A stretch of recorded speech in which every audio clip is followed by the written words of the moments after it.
বিসমিল্লাহির রহমানির রহিম। আসসালামু আলাইকুম। ফাওয়াতিস সূর এর আজকের এই ভিডিও বেশ কিছু অভিযোগের ভিত্তিতে ভিডিওটা বানাইলাম। অভিযোগগুলো ফাওয়াতিস সূর একটু কঠিন লাগে, ফাওয়াতিস সূর বুঝি না। আসলে ফাওয়াতিস সূর একটা সহজ জিনিস, ফাওয়াতিস সূর না বোঝার তেমন কিছু নাই। ফাওয়াতিস সূর হইল কোরআন শরীফের কিছু কিছু সূরা আছে, উদাহরণস্বরূপ সূরা বাকারা। বাকারার শুরুটা আমরা পড়ি এইভাবে, আলিফ লাম মিম। এখন এই আলিফ লাম মিম যদি আমরা পড়ি তাইলে এই আলিফ লাম মিমের অর্থ কীটা? আলিফ লাম মিমের আসলে কোনো অর্থ আমরা জানি না, কারণ এই আয়াতগুলা রেখা হয় আয়াতে মুতাশাবিয়া।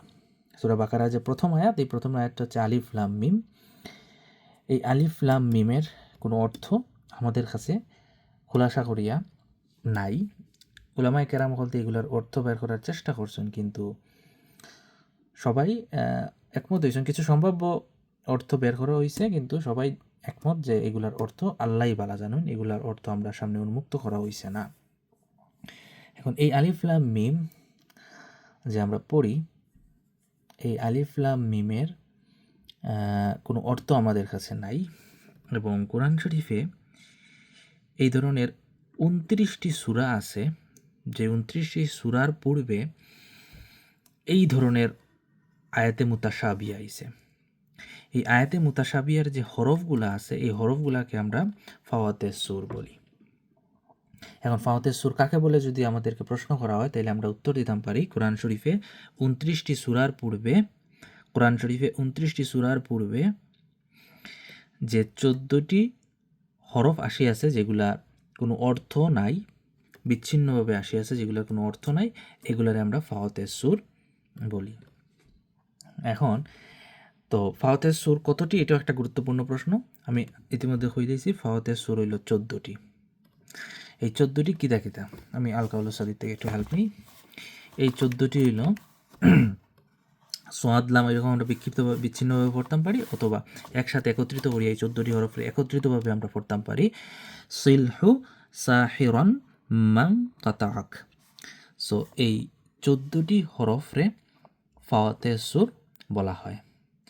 কোরআন শরীফে আমি আবার বলি সংজ্ঞাটা হইব, কোরআন শরীফে 29টি সূরার পূর্বে বা 29টি সূরার শুরুতে যে 14টি হরফ আসিয়াছে যেগুলোর অর্থ আল্লাহ সুবহানাহু ওয়া তাআলা বালা জানেন, আমরা জানি না, সেগুলাকে ফাওয়াতিস সূর বলে। এখন এই ফাওয়াতিস সূরকে কয় ভাগে ভাগ করা যায়, বা ফাওয়াতিস সূরের প্রকারভেদ কি? যখন আমি কইলাম ফাওয়াতিস সূর কত প্রকার বা প্রকারভেদ, ফাওয়াতিস সূর কত প্রকার, তার মানে হচ্ছে এই ফাওয়াতিস সূরের যে 14টা হরফ আছে এগুলাকে কতটা ভাগে বিভক্ত করা যায়।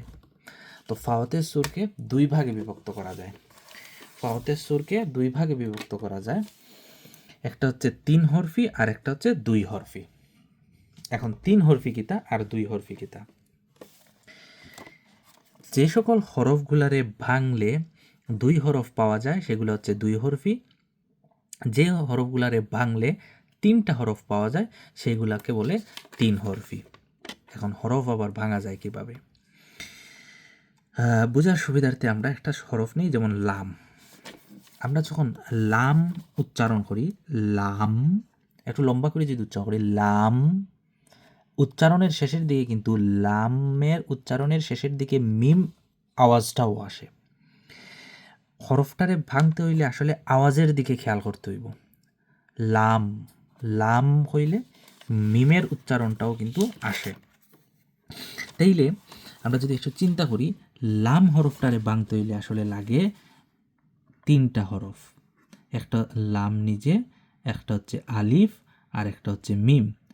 লাম, এই 3টা হরফের সাউন্ড বা আওয়াজ একত্রিত হইয়া লাম আসে, লাম লাম লাম।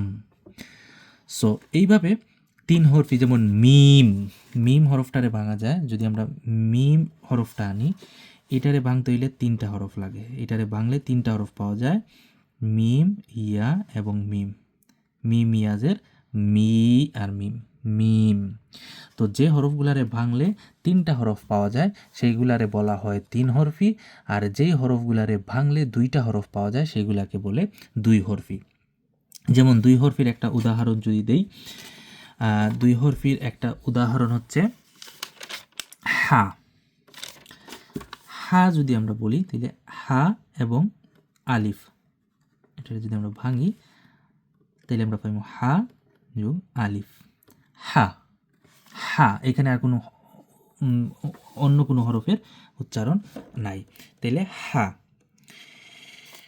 সো এই হা উচ্চারণ করতে 2টা হরফ লাগে, সেই জন্য এই হাটা হচ্ছে 2 হরফি। মিম উচ্চারণ করতে 3টা হরফ লাগে, সেই জন্য মিম হচ্ছে 3 হরফি। আবার লাম উচ্চারণ করতে 3টা হরফ লাগে, সেই জন্য লাম হচ্ছে 3 হরফি। তাইলে আমরা বুঝতাম পারলাম ফাওয়াতের সুর 2 প্রকার, বা ফাওয়াতের সুরকে 2 ভাগে ভাগ করা যায়, 3 হরফি এবং 2 হরফি। 3 হরফি এবং 2 হরফি। যে হরফগুলারে ভাঙলে 3টা হরফ পাওয়া যায় সেগুলো 3 হরফি, যে হরফগুলারে ভাঙলে 2টা হরফ পাওয়া যায় সেগুলো হচ্ছে 2 হরফি। ভাঙ্গা মানেটা হচ্ছে হরফের উচ্চারণ। আমরা যদি হরফের উচ্চারণের দিকে খেয়াল করি তাহলে উচ্চারণ খেয়াল করলে দেখা যায় মিম উচ্চারণ করতে হলে একটা প্রথমে মিম, তারপরে ইয়া, তারপরে মিম, এরকম 3টা হরফ লাগে। মিম। লাম উচ্চারণ করতে হলে লাম আলিফ মিম 3টা হরফ লাগে। আচ্ছা, এখন আমরা যদি দেখি যে আসলে 3 হরফ বিশিষ্ট ফাওয়াতের সুর কোনগুলা। সো 3 হরফি ফাওয়াতের সুর হচ্ছে কাফ, মিম, আইন, সিন, লাম, নুন, কাফ, সাদ। সরি, দেখা যাচ্ছে না।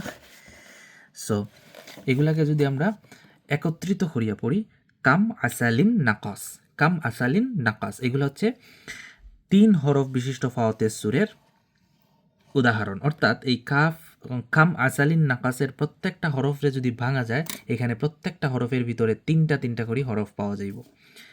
কাম আসালিন নাকাস। আমরা একটু যদি আওয়াজের দিকে লক্ষ্য করি তাহলে দেখা যাইব কাফ এর ভিতরে 3টা হরফ আছে, মিমের ভিতরে আমি একটু আগে দেখাইছি 3টা হরফ আছে, আইন, সিন, লাম, প্রত্যেকটা হরফের ভিতরে 3টা করে হরফ আছে। তাইলে 3 হরফি বিশিষ্ট হরফ আমরা পাইলাম 8টি। 3 হরফি বিশিষ্ট হরফ 8টি। ফাওয়াতের সুরের প্রকারভেদ, ফাওয়াতের সুর হচ্ছে 2 প্রকার, 3 হরফ, 3 হরফি এবং 2 হরফি। 3 হরফি বিশিষ্ট হরফ হচ্ছে 8টি, কাম আসালিন নাকাস। এবং 2 হরফি হচ্ছে 5টি। 2 হরফি হচ্ছে 5টি, হাইয়াত তাহুরা। এগুলাকে একত্রিত করলে হয় হাইয়াত তাহুরা, হাইয়া তোহা রা, হাইয়া তোহা রা, হাইয়াত তাহুরা। একত্রিত করি আমরা কই হাইয়াত তাহুরা। তাইলে আমরা প্রশ্নটা যদি প্রথম থেকে করি যে ফাওয়াতের সুর কাকে বলে। ফাওয়াতের সুর হচ্ছে কোরআন শরীফে 29টি সূরার পূর্বে যে 14টি বিচ্ছিন্ন হরফ আসিয়াছে, যেগুলোর কোনো অর্থ আমরা জানি না, আল্লাহ বালা জানেন, সেগুলোকে বলা হয় ফাওয়াতের সুর। ফাওয়াতের সুর হচ্ছে 2 প্রকার, 2 হরফি এবং 3 হরফি। 2 হরফি বলতে যে হরফগুলোকে ভাঙলে 2টি করে হরফ পাওয়া যায় তারা হয় 2 হরফি। যে হরফগুলারে ভাঙলে 3টা হরফ পাওয়া যায় সেগুলোকে বলা হয় 3 হরফি। 3টা কিভাবে পাওয়া যায়, 2টা কিভাবে পাওয়া যায় আমি দেখাই দিছি, আবার দেখাইলাম। লাম, আমরা যদি লামের উচ্চারণের দিকে খেয়াল করি, লাম কইতে আমরা লাম, আলিফ এবং মিম, লাম, লাম, আলিফ এবং মিম, 3টা হরফের সাউন্ড একটা লামের ভিতরে আছে। হা, হা আলিফ জবর হা, হা আলিফ যদি আমরা যোগ করি তাইলে হা হয়। মিম, এই মিমটারে বাংলায় মিম, ইয়া, মিম, 3টা যদি হরফ একত্রিত হয় মিম, ইয়া এবং মিম, তাইলে এই মিমের সাউন্ডটা, প্রপার সাউন্ডটা আসে। এই মিমের ভিতরে ইয়া আছে, 2টা মিম আছে, সো 3টা হরফ মিলিয়া এই মিম উচ্চারণটা হয়। 3টা হরফের আওয়াজ দিয়া এই মিম উচ্চারণটা আমরা করি। এই হচ্ছে 2 হরফি এবং 3 হরফি। এখন এই 2 হরফি কতটি? প্রথমে আসে 3 হরফি। 3 হরফি ফাওয়াতের সুর হচ্ছে 8টি। 3 হরফি ফাওয়াতের সুর হচ্ছে 8টি। কাম আসালিন নাকাস, 3 হরফি বিশিষ্ট হরফ হচ্ছে 8টি। কাম আসালিন নাকাস, কাম আসালিন নাকাস।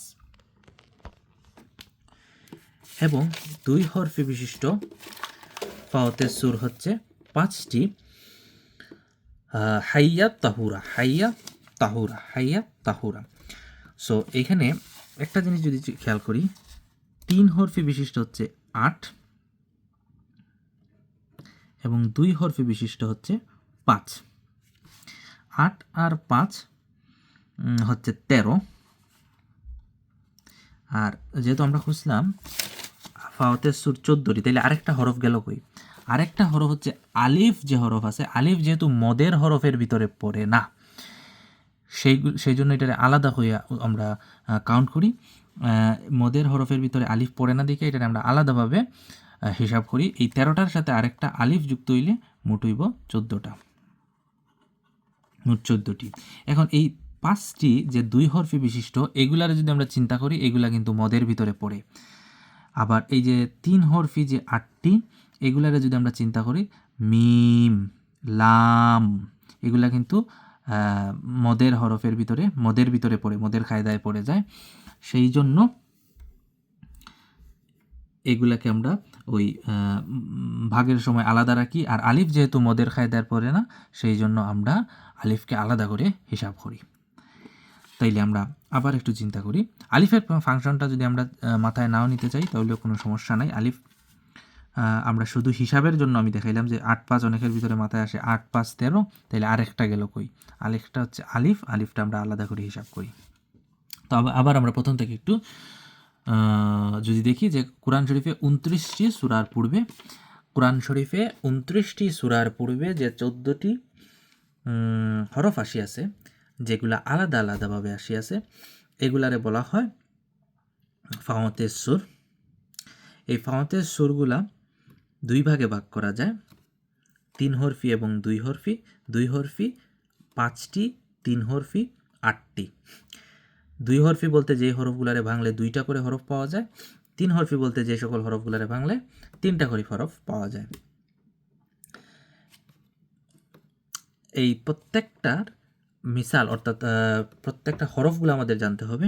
2 হরফি হচ্ছে হাইয়া তাহুরা, 3 হরফি হচ্ছে কাম আসালিন নাকাস, এবং সম্পূর্ণ ফাওয়াতের সুর 14টি ফাওয়াতের সুর হচ্ছে সিলহু সাহিরান মান কাতাআক।